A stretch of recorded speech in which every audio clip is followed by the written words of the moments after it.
Selamat datang kembali di channel Otaku Duit.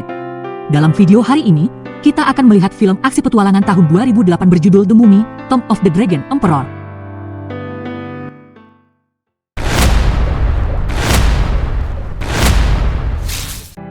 Film ini dimulai di Tiongkok kuno yang dilanda perang ketika Jenderal Han mengambil alih negara melalui kekuatan brutal pasukannya. Mereka yang dikalahkannya membangun tembok besarnya sampai mereka mati, dan kemudian tubuh mereka digunakan untuk membuat tembok itu setelah kematian. Setelah ini, ia menguasai 5 elemen api, air, tanah, kayu, dan logam, sehingga menjadi sangat kuat. Namun, setelah menyadari bahwa ia masih lemah, ia mengirim teman tertua dan paling terpercaya, Jenderal Meng, untuk mencari penyihir kuat bernama 11 Yuan yang dikabarkan mengetahui rahasia kehidupan abadi. Ketika dia muncul sebelumnya, dia mengungkapkan bahwa dia tidak mengetahui rahasia kehidupan kekal, tapi dia tahu di mana menemukannya. Han, yang terpesona dengan kecantikan penyihir itu, menginstruksikan Meng bahwa tidak ada seorang pun yang diizinkan menyentuh penyihir itu sebelum dia mengirim mereka ke biara Turfin untuk menemukan rahasia kehidupan abadi. Saat berada di perpustakaan, mereka menemukan Oracle Bones, kumpulan semua rahasia mistik dunia kuno, dan di antaranya, rahasia kehidupan abadi. Setelah penemuan mereka, Meng dan Yuan menjadi akrab, tidak menyadari bahwa Han menangkap mereka di perpustakaan. Kemudian, ketika Yuan mempersembahkan Oracle Bones kepada Han, dia berjanji padanya untuk mengabulkan permintaan apapun yang dia inginkan, jadi dia ingin menghabiskan sisa hidupnya bersama Meng. Setelah Han melampaui batas, dia mengucapkan mantra dalam bahasa Sanskerta, bahasa yang tidak dimengerti Han. Setelah dia merasakan mantranya berhasil, dia mengungkapkan kepada Yuan bahwa dia telah menangkap Meng sebelum menuntut agar dia menjadi ratunya dengan imbalan nyawa Meng. Ketika dia menolak, dia menyuruh Meng melompat sebelum menikam Yuan. Namun, dia segera menyadari bahwa dia mengkhianatinya, dan juga dengan membacakan mantra, Han dan pasukannya berubah menjadi patung terakota. Saat dia melarikan diri, dinyatakan bahwa sang jenderal tidak boleh dihidupkan kembali. Han tidak akan bisa dihentikan saat dia mengambil alih dunia. Di Inggris tahun 1946, Rick, yang telah pensiun dari petualangan, pergi memancing dan menggunakan senjatanya setelah gagal menangkap ikan apapun dengan kailnya. Sekembalinya ke rumah, dia mengetahui bahwa Evelyn masih membaca bukunya. Sesekali sendirian, jelas dia merindukan petualangannya. Sementara itu, setelah membaca bukunya, penggemarnya bertanya kepada Evelyn apakah hidupnya masih menyenangkan sekarang. Dia tidak lagi berpetualang dan dia mengungkapkannya tidak. Kembali ke rumah, jelas mereka sedang dalam kebiasaan. Terlebih lagi, sudah lama mereka tidak mendengar kabar dari Alex. Mereka berdua tahu dia mungkin merencanakan sesuatu yang tidak baik. Evelyn mengubah topik pembicaraan ketika mengungkapkan bahwa penerbitnya telah memintanya untuk buku ketiganya, tetapi buku itu tidak ada karena dia mengalami hambatan penulis.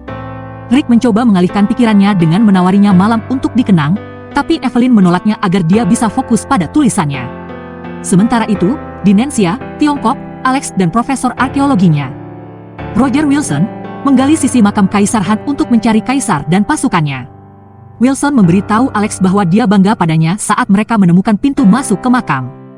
Kembali ke Inggris, setelah gagal dalam upaya menulisnya, Evelyn mencoba menyelamatkan apapun yang dia bisa dari malam bersama Rick, hanya untuk menemukan dia tertidur. Kembali ke makam, Alex dan kelompoknya memasuki makam berbahaya untuk mencari Jenderal Han. Setelah masuk lebih dalam, mereka menemukan tentara terakota jauh di bawah tanah. Namun, saat mereka terus mencari Han, mereka memasang jebakan di mana hanya Alex dan Wilson yang selamat. Meskipun Wilson ragu bahwa jenderal masih ada, Alex mengaktifkan terowongan bawah tanah tempat dia jatuh dan menemukan patung jenderal. Namun, dia dan Wilson diserang oleh penyerang wanita bertopeng yang hampir membunuh mereka sebelum terpaksa kabur saat penyerang tersebut lolos. Alex dan Wilson mengambil temuan mereka. Dalam adegan berikutnya, seorang agen pemerintah Inggris meminta Rick dan Evelyn membantu mengembalikan permata bernama Mata Shangri-La ke Museum Shanghai. Dikabarkan akan mengarahkan pemegangnya ke kolam abadi. Pemerintah Inggris ingin mengembalikannya ke Tiongkok sebagai bentuk itikat baik. Meskipun Leo Connell awalnya bersikeras bahwa mereka sudah pensiun, agen tersebut membujuk mereka dengan bahaya misi melakukan perjalanan ke Tiongkok. Beberapa waktu kemudian, Jonathan, saudara laki-laki Evelyn, menyambut Alex di klubnya, M-Hotel. Saat Alex terganggu oleh seorang gadis berambut coklat cantik, Rick dan Evelyn tiba di bar, tanpa mengetahui bahwa Alex ada di sana. Beberapa saat kemudian Rick terpaksa menghentikan perkelahian antara Alex dan Mad Dog McGuire, seorang kenalan lama yang setuju untuk menghentikan pertengkaran atas permintaan Rick. Setelah pertarungan, Rick menegur Alex, dan Alex pergi.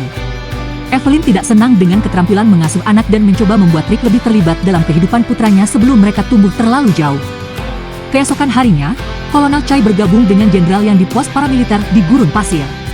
Dia mengungkapkan mata-matanya telah memberitahunya bahwa keluarga O'Connell berada di Tiongkok dengan batu permata tersebut. Berdasarkan informasi ini, yang mengumpulkan pasukannya dan mempersiapkan mereka untuk pertempuran yang telah lama ditunggu-tunggu. Kembali ke Shanghai, keluarga O'Connell pergi ke museum agar mereka dapat melihat penemuan pertama Alex. Sesampainya di museum, Evelyn membuat Rick memberi selamat kepada putranya atas penemuannya, tetapi Rick gagal. Saat Alex pergi menjemput Wilson, dia menyadari seseorang mengikutinya. Sementara itu, saat Rick mendekati istrinya, Wilson bergabung dengan mereka dan meminta batu permata tersebut. Namun, mereka menyadari ini adalah jebakan karena mereka bergabung dengan Jenderal Yang dan Kolonel Choi dan mengungkapkan bahwa merekalah yang mensponsori penemuan Alex.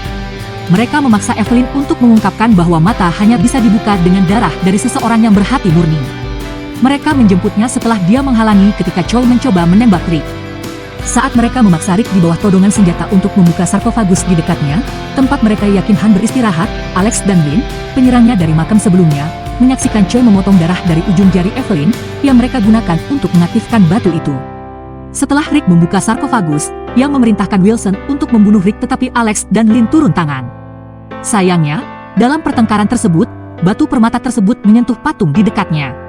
Tanpa sepengetahuan yang lain dan Lin, yang menusuk apa yang terbukti menjadi umpan di sarkofagus. Patung di dekatnya terbukti menjadi Han asli dan menjadi hidup sebelum pecah dengan yang menundukkan dirinya kepada Raja Naga. Rick dan Evelyn terpaksa mencuri mobil untuk mengejar. Mereka segera bergabung dengan Jonathan, yang mobilnya dihancurkan oleh Han saat dia melarikan diri. Keluarga O'Connell, Jonathan dan Lin mengejar Kaisar Naga melalui jalan-jalan Shanghai, namun akhirnya gagal dalam pengejaran mereka saat Han dan yang melarikan diri. Saat para petualang merawat luka mereka padanya sambil menyalahkan satu sama lain karena kehilangan Han, Lin memberitahu mereka bahwa Han hanya dapat dihentikan oleh pedang pendek atau ibu, yang telah lama mengutuknya. Meskipun mereka tidak terlalu mempercayainya, Lin memberitahu mereka bahwa mereka harus mengalahkan Kaisar Kelek Xiangri sebelum dia minum dari kolam kehidupan abadi dan menjadi tak terhentikan. Waktu sudah hampir habis karena Kaisar dapat menggunakan permata itu untuk sampai ke sana. Untung saja Lin juga tahu jalan ke sana. Dihadapkan dengan misi yang ada, mereka memutuskan untuk naik ke pesawat Guire sehingga mereka dapat melintasi Himalaya dengan cukup cepat untuk mengalahkan Han Kelek Xiangri. Meski penerbangannya berbahaya, mereka tiba di gunung dengan selamat. Yah, cukup aman. Kembali ke pos paramiliter, yang memberitahu Han bahwa dia hanya ingin mengabdi pada Kaisar Naga sebagai jenderal. Setelah Han setuju, yang membawa Han ke kolam kehidupan abadi dengan mata. Kembali ke gunung, Maguire memberitahu kru O'Connell bahwa Han dan Ko segera mendekat begitu dia melihat mereka. Saat malam tiba, geng O'Connell bermalam di sebuah stupa di pegunungan Himalaya. Saat mereka menyalakan api, Evelyn memperingatkan Alex untuk waspada terhadap Lin karena dia dapat melihat Alex menyukai Lin. Dia menolak pemikiran itu, tapi meminta maaf karena menyalahkannya karena kehilangan Han. Kemudian, Alex mencoba menertawakan kecurigaan ibunya terhadap Lin, tetapi ketika Lin secara tidak sengaja menolak hubungan romantis di antara mereka, Alex langsung menolaknya. Keesokan harinya, kelompok tersebut melintasi Himalaya di mana mereka menemukan pintu gerbang Lek Xiangri. Ketika mereka tiba, Rick dan Alex berselisih mengenai rencana mereka untuk menjatuhkan Han sementara Evelyn dan Lin memasang bom di menara emas yang akan membuat Han tak terhentikan jika dia memperhatikannya. Segera setelah itu, Han, Yang dan tentaranya menyerang gerbang. Ketika kelompok tersebut tidak dapat menahan tentara Tiongkok, Jonathan mencoba untuk mematikan bom tetapi gagal sementara Lin memanggil gunung untuk mencari Yeti gunung dengan bantuannya. Para Yeti membantu mereka mengalahkan tentara Tiongkok dan membantu Jonathan menyalakan sumbu. Namun, ketika Han melancarkan serangannya sendiri, dia dengan mudah menundukkan kelompok tersebut sebelum menakuti para Yeti. Dia meledakkan sekring bom sebelum memanjat menara emas dengan matanya. Kelompok tersebut mencoba menghentikannya, tapi dia terbukti terlalu kuat, membuatnya bebas untuk mengawasi menara. Alex mencoba melempar granat untuk memicu longsoran salju tetapi Han melemparkan pedang ke arahnya. Rick mencegat pedang tersebut, malah menerima pukulan penuhnya, yang membuat Alex bebas menyebabkan longsoran salju. Saat salju turun, Yeti melindungi kelompok tersebut sementara longsoran salju mengusir Han. Setelah longsoran salju, Lin membawa Rick yang terluka ke Lek Xiangri di mana mereka menemukan ibu Lin tidak lain adalah Zai Yuan yang menyembuhkan luka Rick. Saat Rick beristirahat, Yuan mengungkapkan bahwa dia dan Lin berusia lebih dari 2000 tahun dan mereka telah melindungi kumpulan kehidupan dari Han. Setelah Alex dan Lin sendirian, Lin mengungkapkan keabadiannya adalah alasan dia menghindari hubungan romantis karena dia tidak ingin melihat kekasihnya mati. Alex tidak ingin menerima jawaban tidak, tetapi kemajuannya terganggu ketika dia mengetahui Rick masih hidup.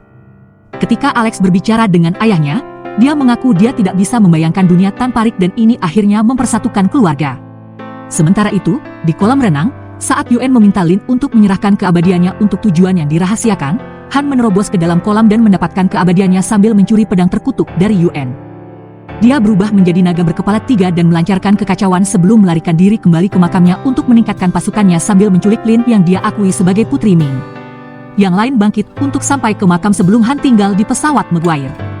Beberapa waktu kemudian, Yuen memberitahu yang lain bahwa Han tidak abadi sampai dia melintasi tembok besar. Dia mengungkapkan bahwa dia berencana untuk membangkitkan tentara yang terkubur di dalam tembok besar untuk melawan Han dan tentara terakota saat mereka mencoba menikamnya dengan pedang terkutuk.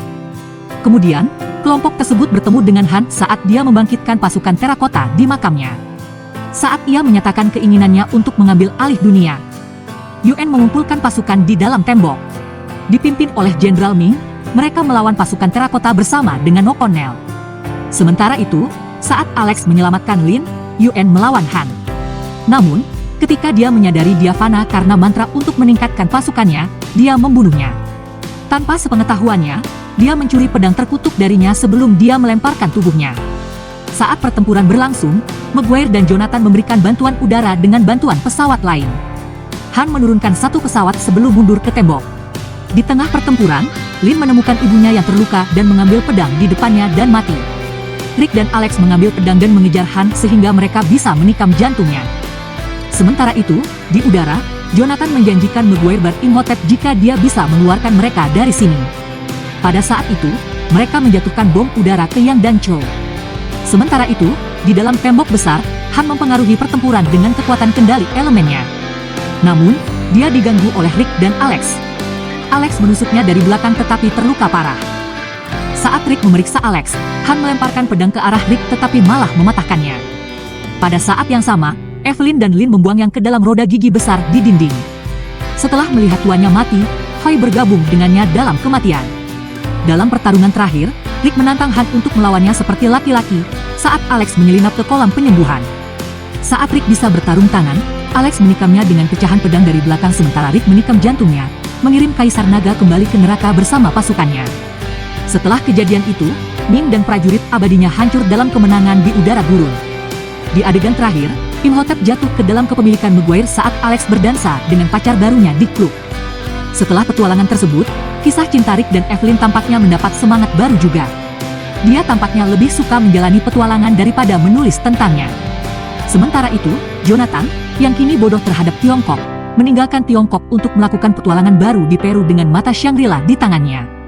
Terima kasih telah menonton. Jangan lupa subscribe dan nyalakan lonceng notifikasinya agar mendapat pemberitahuan bila ada video baru yang diupload.